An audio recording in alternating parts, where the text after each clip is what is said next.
এলো রমজান। আসসালামু আলাইকুম ওয়া রাহমাতুল্লাহি ওয়া বারাকাতুহু। আলহামদুলিল্লাহ ওয়া সলাতু ওয়া সালামু আলা রাসূলিল্লাহ ওয়া আলা আলিহি ওয়া আসহাবিহি ওয়া মান ওয়ালা ওয়া বা'দ। সুপ্রিয় দর্শক, আপনাদের স্বাগত জানাচ্ছি এটিএন বাংলা রমাদানের আয়োজন তারাবি ওয়া আল কোরআন অনুষ্ঠানে। আপনাদের সাথে আছি আমি জারির জাফরি এবং আজকে তারাবি সালাতে আল কোরআনুল কারীম থেকে তেলাওয়াতকৃত অংশের উপর সংক্ষিপ্ত আলোচনার জন্য আমাদের সাথে স্টুডিওতে উপস্থিত আছেন শেখ ফাহিমুর রহমান হাফিজাহুল্লাহ। আসসালামু আলাইকুম ওয়া রাহমাতুল্লাহি ওয়া বারাকাতুহু। ওয়া আলাইকুম আসসালাম ওয়া রাহমাতুল্লাহি ওয়া বারাকাতুহু। আহলান ওয়া সাহলান।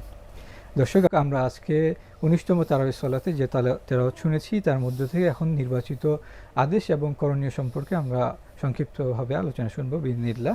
সেখানে আমরা প্রথম যে আয়াতটি নিয়ে আলোচনা করতে যাচ্ছি সে সূরা আল আহজাবে। সেখানে আল্লাহ সুবহানাহু ওয়া তাআলা বলছেন, আউযু বিল্লাহি মিনাশ শাইতানির রাজীম, ইয়া নিসাআন নাবিয়্যি লাস্তুন্না কাআহাদিম মিনান নিসা ইন ইত্তাকাইতুন্না ফালা তাখদা'না বিল কওলি ফায়াতমা'আল্লাযী ফী কলবিহি মারাদ ওয়া কুলনা কাওলাম মা'রুফা। আলহামদুলিল্লাহ ওয়াসসালাতু ওয়াসসালামু আলা রাসূলিল্লাহ, আম্মা বা'দ। সূরা আল আহজাবের এই আয়াতে রব্বুল আলামিন নবী পরিবারকে লক্ষ্য করে বলছেন, তোমরা অন্যদের মতো না, মানে তোমাদের মর্যাদাটা বেশি। কেমন বেশি? যে তোমাদেরকে মোমেনদের মা হিসাবে আল্লাহ রব্বুল আলামিন সম্বোধন করেছেন। তারা মায়ের তুল্য, সুতরাং তারা অন্যদের মতো না। তারা যেন এখন হতে পারে দিন শিক্ষার জন্য কেউ আসবে, কথা বলবে, কিন্তু মানুষ তো তার হৃদয়ের ভিতরে যেন কোনো ধরনের, যাদের হৃদয়ের কি রোগ আছে, তাদের হৃদয়ের ভিতরে যেন কোনো ধরনের সমস্যা তৈরি না হয়, এই জন্য তারা কথা বলার ক্ষেত্রে যেন একটু ভারী আওয়াজে তাদের সেই ব্যক্তিত্ব রক্ষা করে কথা বলে। এবং তারা যেন, মানে তাহলে হবে কি, ওই লোকরা আর ফিতনায় পড়বে না। পাশাপাশি আল্লাহ রাব্বুল ইজ্জত ওয়াল জালাল তাদের সাথে সুন্দর কথা বলতে বলেছেন, মানে কথাটা সুন্দরভাবে বলবে, আওয়াজটা যেন একটু কঠিন হয়, তাতে তাদের দিলের ভিতরে আর কোনো ধরনের শয়তান ওয়াসওয়াসা দিতে পারবে না। আর পাশাপাশি অবশ্যই তাদের ভিতরে একটা পরিবর্তন, মানে একটা ভিন্নতা থাকবে, যেই ভিন্নতাটা সাধারণ নারীদের ভিতরে নেই। কারণ কি, আল্লাহ রাব্বুল আলামিন তাদেরকে মর্যাদাবান করেছেন, সেই মর্যাদা রক্ষার জন্য তারা নিজেরাও যেন চেষ্টা করেন। আল্লাহ তাআলা এই নির্দেশনা দিয়েছেন। জাযাকাল্লাহু খায়রা। এখানে একটা বিষয় আমরা দেখতে পারি যে আল্লাহ সুবহানাহু ওয়া তাআলা যখন এই আয়াতটা নাজিল করেছেন, তখনকার মানুষটা হচ্ছে সবচেয়ে সর্বোত্তম মানুষ আমাদের সুবহানাল্লাহ, ওই জেনারেশনটা। তাদের ব্যাপারে আল্লাহ সুবহানাহু ওয়া তাআলা বলছেন, যারা আমাদের মা তাদেরকে বলছেন এইভাবে তাদের আচার আচরণ এভাবে রাখার জন্য। তো বর্তমানে তো এটা আরো বেশি অনেক বেশি খারাপ অবস্থা। সেই ক্ষেত্রে আমাদের হিজাব বা এইসব বিষয়ে আরো বেশি কেয়ার, আরো বেশি সচেতন হওয়া দরকার। বারাকাল্লাহু ফিক। এরপর আমরা যে আয়াতটি নিয়ে আলোচনা করতে যাচ্ছি সেখানে আল্লাহ সুবহানাহু ওয়া তাআলা বলছেন, আল্লাযীনা ইউবাল্লিগুনা রিসালাতিল্লাহি ওয়া ইয়াখশাউনাহু ওয়া লা ইয়াখশাউনা আহাদান ইল্লাল্লাহ ওয়া কাফা বিল্লাহি হাসিবা। আলহামদুলিল্লাহ, এটা তো নবীওয়ালা কাজ আর কি। নবী আলাইহিস সালাম যেভাবে আল্লাহ তাআলার রিসালাতকে প্রচার করেছেন, আল্লাহ ছাড়া কাউকে ভয় করেন নাই, আল্লাহকে যথেষ্ট মনে করেছেন। তো যারা এই নবীর ওয়ারিস হবেন, নবীওয়ালা কাজ করবেন, তারাও একইভাবে, মানে তারা আল্লাহ তাআলার রিসালাতের এই দায়িত্বটাকে প্রচার করবেন। পাশাপাশি তারা এই কাজ করতে গিয়ে কাউকে ভয় করবেন না আল্লাহ ছাড়া, তাহলে রব্বুল আলামিন অবশ্যই তাদের প্রতি দয়া করবেন। জাযাকাল্লাহু খায়রা। এরপর আমরা যে আয়াতটি নিয়ে আলোচনা করতে যাচ্ছি সেখানে আল্লাহ সুবহানাহু ওয়া তাআলা বলছেন, মা কানা মুহাম্মাদুন আবা আহাদিম মির রিজালিকুম ওয়ালাকিন রাসূলুল্লাহ ওয়া খাতামান নাবিয়্যিন ওয়া কানা আল্লাহু বিকুল্লি শাইইন আলিমা। এখানে রব্বুল ইজ্জত ওয়াল জালাল মুহাম্মদুর রাসূলুল্লাহ সাল্লাল্লাহু আলাইহি ওয়াসাল্লামকে, মানে কারো পিতা না বলতে, মানে নবী আলাইহিস সালামের তো সন্তানটি হয়েছিল, তার ভিতরে ছেলে সন্তান ছিল। তো একটা বিষয় ছিল যে পালক পুত্রকে আপন পুত্রর একটা, মানে প্রবণতা ছিল আরবে। তো সেখানে হযরতে যায়েদ রাদিয়াল্লাহু তাআলা নবী আলাইহিস সালামের পালক পুত্র ছিলেন, ওনাকে বলা হতো যায়েদ ইবনে মুহাম্মদ। কিন্তু আল্লাহ রাব্বুল আলামিন এই সম্পর্কটাকে কিয়ামত পর্যন্ত, পালক পুত্র কখনো আপন পুত্র হবে না, এই জন্য রাব্বুল আলামিন ওনাকে বলে দিলেন ওই ধরনের পিতা তিনি নন, এবং বরং তিনি একজন রাসূল, শেষ নবী, মানে খাতামুন নবীন, মানে নবীদের মাঝে সিলমোহর যার দ্বারা দেওয়া হয়েছে, সুতরাং তিনি হলেন শেষ নবী। পাশাপাশি অনেক, মানে হাদিসে আল্লাহ রাসূল সাল্লাল্লাহু আলাইহি ওয়াসাল্লাম বলেছেন যে লা নাবিয়্যা বাদি, আমার পরে আর কোনো নবী আসবে না, এবং তিনি আল্লাহ রাব্বুল আলামিনের পক্ষ থেকে একজন রাসূল হিসাবে প্রেরিত হয়েছেন। নিশ্চয়ই আল্লাহ রাব্বুল আলামিন সকল কিছু জানেন, মানে রাব্বুল আলামিন প্রিয় নবী মুহাম্মদুর রাসূলুল্লাহ সাল্লাল্লাহু আলাইহি ওয়াসাল্লামের মাধ্যমে অনেক কুসংস্কারকে ধ্বংস করে রিসালাতের যে দায়িত্বটা, এর মাধ্যমে আল্লাহ রাব্বুল আলামিন মানব জাতির জন্য কল্যাণমূলক বিষয়গুলোকে এস্টাবলিশ করলেন দুনিয়াতে। জাযাকাল্লাহু খায়রা। শেখ এরপর আমরা যে আয়াতটি নিয়ে আলোচনা করতে যাচ্ছি সেখানে আল্লাহ সুবহানাহু ওয়া তাআলা বলছেন ইন্নাল্লাহা ওয়া মালাইকাতাহু ইউসাল্লুনা আলান নবী ইয়া আইয়ুহাল্লাযীনা আমানু সাল্লু আলাইহি ওয়া সাল্লিমু তাসলিমা। আলহামদুলিল্লাহ, এখানে আল্লাহ রাব্বুল আলামিন এবং তার ফেরেশতাগণ তার প্রিয় হাবিব মুহাম্মদুর রাসূলুল্লাহ সাল্লাল্লাহু আলাইহি ওয়াসাল্লামের উপরে দুরূদ শরীফ পাঠ করেন। এটা আমাদের জন্য কত বড় শিক্ষা যে আল্লাহ তাআলা নিজে দুরূদ পড়েন। মানে যদিও দুরূদের বিভিন্ন অর্থ আছে, মানে সালাত আল্লাহর পক্ষ থেকে হলে কি হবে, ফেরেশতাদের পক্ষ থেকে হলে কি হবে, আমাদের পক্ষ থেকে হলে কি হবে, কিন্তু শিক্ষা একটাই যে নবী আলাইহিস সালামকে আল্লাহ রাব্বুল আলামিন এত মর্যাদাবান করেছেন যে আল্লাহ এবং তার ফেরেশতাগণ দুরূদ পড়েন। সুতরাং আল্লাহ তাআলা আদেশ করছেন যে হে ঈমানদারগণ, তোমরাও তার প্রতি দুরূদ পড়ো এবং সালাম পেশ করো, আমাদের জন্যই কল্যাণ। সুতরাং কেউ যদি আল্লাহর নবীর প্রতি একবার দুরূদ পড়ে, আল্লাহ তাআলা তার জন্য 10টা রহমত বর্ষণ করেন, তার 10টা গুনাহ মাফ হয়ে যায়, তার 10টা মর্যাদা বৃদ্ধি পায়। সুতরাং আমরা প্রত্যেকেই যেন দুরূদ শরীফের এই আমলটা আমাদের জীবনে করতে পারি। আল্লাহ তাআলা তৌফিক দান করুন। আমিন আমিন ইয়া রাব। শেখ এরপর আমরা যে আয়াতটি নিয়ে আলোচনা করতে যাচ্ছি সেখানে আল্লাহ সুবহানাহু ওয়া তাআলা বলছেন ইয়া আইয়ুহান নাবিয়্যু কুল লিআজওয়াজিকা ওয়া বানাতিকা ওয়া নিসাইল মুমিনিনা ইউদনিনা আলাইহিন্না মিন জালাবিবিহিন যালিকা আদনা আন ইউ'রাফনা ফালা ইউ'যাইন ওয়া কানা আল্লাহু গফুরুর রাহিমা।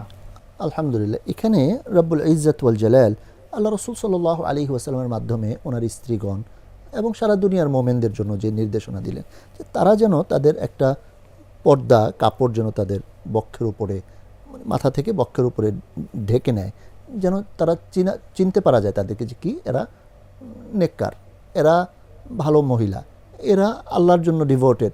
সুতরাং এদেরকে আর কেউ কোনো মানে বিরক্ত করবে না। আসলে একজন নারীর জন্য যেই সেফটি, এটা কিন্তু তার পর্দার ভিতরে নিহিত আছে। সে যদি পর্দা মেনটেন করে চলে তাহলে অবশ্যই দেখবে এই পর্দার কারণে আল্লাহ রাব্বুল আলামিন তাকে হেফাজত করবেন।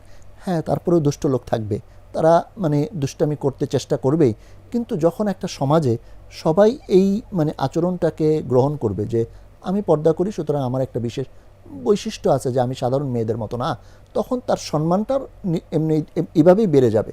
এবং আল্লাহ রাব্বুল আলামিন এই জন্যই ব্যবস্থা করেছেন, কারণ পুরুষের ফিতনা থেকে নারীদেরকে বাঁচানোর জন্য এটা একটা গুরুত্বপূর্ণ মাধ্যম, যার মাধ্যমে সেই কাপড় টেনে দিয়ে পর্দা গ্রহণ করার মাধ্যমে সে কিন্তু তার এই নিজের মর্যাদাকে অক্ষুণ্ণ রাখতে পারে এবং নিজের সেফটিকে সে ঠিক রাখতে পারে।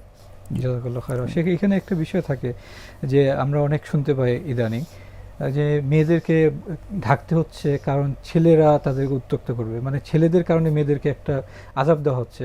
না না অলমোস্ট কথাটা এরকম। না না, এটা তো তার নিজের সেফটি, এবং এটা বাই ন্যাচারাল নারী পুরুষের যে একটা পারস্পরিক ফিতনার যে একটা বিষয়, এটা তো সৃষ্টিগত। সুতরাং পুরুষের কারণে তাকে এরকম করে, পুরুষকে তো বলাই হয়েছে তুমি তোমার দৃষ্টিকে অবনত রাখো এবং তোমার লজ্জাস্থানকে হেফাজত করো। নারীদেরকেও বলা হয়েছে তুমি তোমার দৃষ্টি অবনত রাখো, তোমার লজ্জাস্থানকে হেফাজত করো।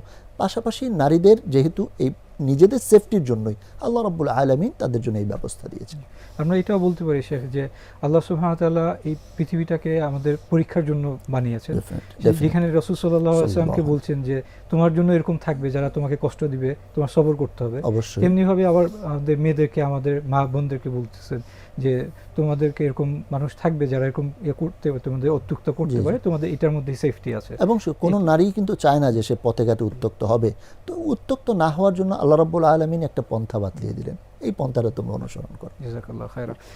এরপরে আমরা যে আয়াত নিয়ে আলোচনা করতে যাচ্ছি সেখানে আল্লাহ সুবহানাহু ওয়া তাআলা বলছেন ইয়া আইয়ুহাল্লাযীনা আমানুত্তাকুল্লাহা ওয়া কুলু কাওলান সাদীদা। এখানে ঈমানদারদেরকে আল্লাহ রাব্বুল আলামিন গুরুত্বপূর্ণ দুইটা নির্দেশনা দিলেন। একটা হলো তাকওয়া অবলম্বন করো, আরেকটা হলো তোমরা সর্বদা সত্য কথা বলো, সঠিক কথা বলো, ভুল কথা বলো না, মিথ্যা থেকে দূরে থাকো। সেখানে আমরা এরপর সূরা সাবাতে যাচ্ছি, সেখানে আল্লাহ সুবহানাহু ওয়া তাআলা বলছেন কুল ইন্না রাব্বী ইয়াবসুতু রিজকা লিমান ইয়াশাউ মিন ইবাদিহি ওয়া ইয়াকদিরু লাহু ওয়া মা আনফাকতুম মিন শাইইন ফাহুয়া ইউখলিফুহু ওয়া হুয়া খায়রুর রাযিকিন। এখানে রাব্বুল আলামিন তিনি যে রিজিক দাতা, এই বিষয়টি আল্লাহ তাআলা উল্লেখ করলেন এবং তিনি যাকে ইচ্ছা তার জন্য রিজিককে অবারিত করে দেন, আর যাকে ইচ্ছা তার জন্য রিজিককে আল্লাহ রাব্বুল আলামিন কমিয়ে দেন। পাশাপাশি কেউ যদি কোনো ভালো কিছু আল্লাহর পথে ব্যয় করে সে এটা আবার ফেরত পাবে, এটার প্রতিদান পাবে। সুতরাং সে যেন মনে না করে যেন আমি খরচ করলাম আমার এটা শেষ হয়ে গেল, না, বরং তার প্রতিদানটা সে আর উত্তমভাবে পাবে। আল্লাহ রাব্বুল আলামিন তাকে এই নিশ্চয়তা দিচ্ছেন। জাযাকাল্লাহু খায়রান। এরপর সেখানে আমরা সূরা ফাতিরে যাচ্ছি, সেখানে আল্লাহ সুবহানাহু ওয়া তাআলা বলছেন ইয়া আইয়ুহান নাসু ইন্না ওয়া'দাল্লাহি হক ফালা তাগুররান্নাকুমুল হায়াতুদ দুনিয়া ওয়া লা ইয়াগুররান্নাকুম বিল্লাহিল গরুর। এখানে রাব্বুল ইজ্জত ওয়াল জালাল মানুষকে বলছেন যে আল্লাহ রাব্বুল ইজ্জাত ওয়াল জালাল যে ওয়াদা করেছেন, তোমার জানমাল আল্লাহ তাআলা জান্নাতের বিনিময়ে ক্রয় করে নিয়েছেন, সুতরাং তুমি আল্লাহ রাব্বুল আলামিনের হয়ে যাও, আল্লাহ তাআলা তোমাকে প্রতিদান দিবেন। এবং সেজন্য দুনিয়ার এই জীবনের যে চাকচিক্য, এটা যে বিমোহিত হয়ে সেজন্য মানে ধোকায় না পড়ে যায়, কারণ শয়তান সারাক্ষণ চেষ্টা করবে তাকে ধোকায় ফেলার জন্য। জি, আহসানুল্লাহ ইলাইক। শেখ, এরপর আমরা যে আয়াতটি নিয়ে আলোচনা করতে যাচ্ছি, সেখানে আল্লাহ সুবহানাহু ওয়া তাআলা বলছেন, ইয়া আইয়ুহান নাসু আনতুমুল ফুকারাউ ইলাল্লাহ ওয়াল্লাহু হুয়াল গনিয়্যুল হামিদ। আল্লাহু আকবার, একদম চিরসত্য কথা যে আমরা, আল্লাহ তাআলা বলতেছেন যে মানব মণ্ডলী, তোমরা আল্লাহর কাছে সব সময়ের জন্য মানে আল্লাহ রাব্বুল আলামিনের কাছে মুখাপেক্ষী, আল্লাহ তাআলা কারোর প্রতি মুখাপেক্ষী না। সুতরাং মানুষ যেহেতু আল্লাহর কাছেই মুখাপেক্ষী, সুতরাং সেজন্য আল্লাহর কাছেই তার কল্যাণ কামনা করে। জি, শেখ, এখানে আবার একটা দোয়া, মুসা আলাইহিস সালামের দোয়া, যেটা আল্লাহ সুবহানাহু ওয়া তাআলা কোরআনে মেনশন করেছেন, সেখানে মুসা আলাইহিস সালাম দোয়া করেছেন, রব্বি ইন্নী লিমা আনজালতা ইলাইয়া মিন খাইরিন ফাকির। সুবহানাল্লাহ, অবশ্যই একটা সবকিছু আমরা দেখতে পাই যে একটা একটার সাথে খুব সুন্দর মিলে যায়। ইন্টাররিলেটেড। জি জি, আলহামদুলিল্লাহ। এরপর শেখ, আমরা যে আয়াতটি নিয়ে আলোচনা করতে যাচ্ছি, সেখানে আল্লাহ সুবহানাহু ওয়া তাআলা বলছেন, ওমান তাযাক্কা ফাইন্নামা ইয়াতাযাক্কা লিনাফসিহি ওয়া ইলাল্লাহিল মাসির। যে ব্যক্তি পরিশুদ্ধ হলো, যে সে আল্লাহর জন্য মানে নিজের জন্যই হইল, আল্লাহ তাআলা তাকে পরিশুদ্ধ করলেন, সেটা তার নিজের কল্যাণের জন্য হইল এবং সে আল্লাহর কাছে ফিরে যাবে। সুতরাং এই পরিশুদ্ধ হওয়ার ক্ষেত্রে প্রত্যেককে এগিয়ে আসা উচিত, প্রত্যেককে ভালো কাজ করা উচিত। জাযাকাল্লাহু খায়রা। শেখ, এরপর আমরা সূরা ইয়াসিনে যাচ্ছি, সেখানে আল্লাহ সুবহানাহু ওয়া তাআলা বলছেন, ইন্নামা তুনযিরু মান ইত্তাবা'a যিকরা ওয়া খাশিয়ার রাহমানা বিল গায়ব ফাবাশশিরহু বিমাগফিরাতিন ওয়া আজরিন কারীম। আলহামদুলিল্লাহ, এখানে রাব্বুল ইজ্জাত ওয়াল জালাল প্রিয় নবী সাল্লাল্লাহু আলাইহি ওয়াসাল্লামকে বলছেন যে যারা উপদেশ গ্রহণ করে এবং যারা আল্লাহ রাব্বুল আলামিনকে গায়েবে ভয় করে, মানে আল্লাহকে দেখে নাই, গায়েব থেকে যে ভয় করে, তাদেরকে আপনি সতর্ক করুন, কারণ তারা সেই সতর্কবাণী গ্রহণ করবে এবং যখন তারা সতর্কবাণী গ্রহণ করে সঠিক পথে চলবে, তাদের জন্য আল্লাহ রাব্বুল ইজ্জাত ওয়াল জালাল মহা প্রাপ্তির প্রতিদানের সুসংবাদ দেওয়ার জন্য নবীজিকে নির্দেশনা দিয়েছে। জাযাকাল্লাহু খায়রা। শেখ, এরপর আমরা যে আয়াতটি নিয়ে শেষ করছি, সেটা হচ্ছে ওমা আলাইনা ইল্লাল বালাগুল মুবিন। এখানে রাব্বুল ইজ্জাত ওয়াল জালাল প্রিয় নবী সাল্লাল্লাহু আলাইহি ওয়াসাল্লামের যেই দায়িত্বটা ছিল প্রচার করা বা শুধুমাত্র মানুষের কাছে পৌঁছিয়ে দেওয়া, এই বিষয়টিকে উল্লেখ করলেন যে মানুষের জন্য মূল দায়িত্ব হলো, মানে যারা নেককার তারা অন্যের কাছে ভালো কথা ভালো কাজ পৌঁছে দিবে, যেমনিভাবে তার প্রিয় হাবিব মুহাম্মদুর রাসূলুল্লাহ সাল্লাল্লাহু আলাইহি ওয়াসাল্লাম পৌঁছিয়েছিলেন। এটাই শুধু দায়িত্ব, মানুষকে জোর করিয়ে কোনো কিছু বাধ্য করে কাজ করানো এটা দায়িত্ব না। সুতরাং পৌঁছানোটাই হলো বড় দায়িত্ব। এরপরে যার হিদায়াত আছে সে গ্রহণ করবে, যার হিদায়াত নেই সে গ্রহণ করবে না। বারাকাল্লাহ ফিক। শেখ, এই পর্যায়ে আমরা আপনার কাছ থেকে আজকে তারাবির সালাতে তিলাওয়াতকৃত অংশ থেকে বর্জনীয় এবং নিষেধসমূহ সংক্ষিপ্ত আকারে জানতে চাই। আলহামদুলিল্লাহ, আজকে আমরা যেই তেলাওয়াতকৃত অংশে যে নিষিদ্ধ বিষয়গুলো রয়েছে তা হলো, পরপুরুষের সাথে নারীরা কোমল কণ্ঠে কথা বলবে না, জাহিলি যুগের নারীদের মতো নিজেদেরকে প্রদর্শন করা যাবে না, আল্লাহ এবং তার রাসূলের নির্দেশের বাইরে কোনো সিদ্ধান্ত দেওয়া যাবে না, আল্লাহ এবং তার রাসূলকে অমান্য করা যাবে না এবং আল্লাহকে ছাড়া অন্য কাউকে ভয় করা যাবে না, কাফির ও মুনাফিকদেরকে আনুগত্য করা যাবে না, আল্লাহ এবং তার রাসূলকে কষ্ট দেওয়া যাবে না, মুমিন পুরুষ ও নারীকে বিনা অপরাধে কষ্ট দেওয়া যাবে না, দ্বীনের দাওয়াতের বিনিময়ে কোনো পারিশ্রমিক তালাশ করা যাবে না, জীবিত এবং মৃতকে সমান গণ্য করা যাবে না, পৃথিবীতে ঔদ্ধত্য প্রকাশ করা যাবে না, পৃথিবীতে কূট ষড়যন্ত্র করা যাবে না, দ্বীন প্রচারের ক্ষেত্রে নিজের খেয়াল খুশির অনুসরণ করা যাবে না। আল্লাহ রাব্বুল আলামিন আমাদের সকলকে এই নিষিদ্ধ বা নিষেধগুলো থেকে বেঁচে থাকার তৌফিক দান করে। আমিন। জাযাকাল্লাহু খায়রা শেখ, আমাদেরকে সময় দেওয়ার জন্য। দর্শক, আমরা আজকে যা জানলাম, আল্লাহ সুবহানাহু ওয়া তাআলা আমাদেরকে তা বুঝার এবং আমাদের জীবনে তা মানার তৌফিক দান করুন। আমিন। এবং আমাদের সিয়াম ও কিয়ামকেও কবুল করুন। আমিন। আজকের মতো এখানেই বিদায় নিচ্ছি। আসসালামু আলাইকুম ওয়া রাহমাতুল্লাহি ওয়া বারাকাতুহু।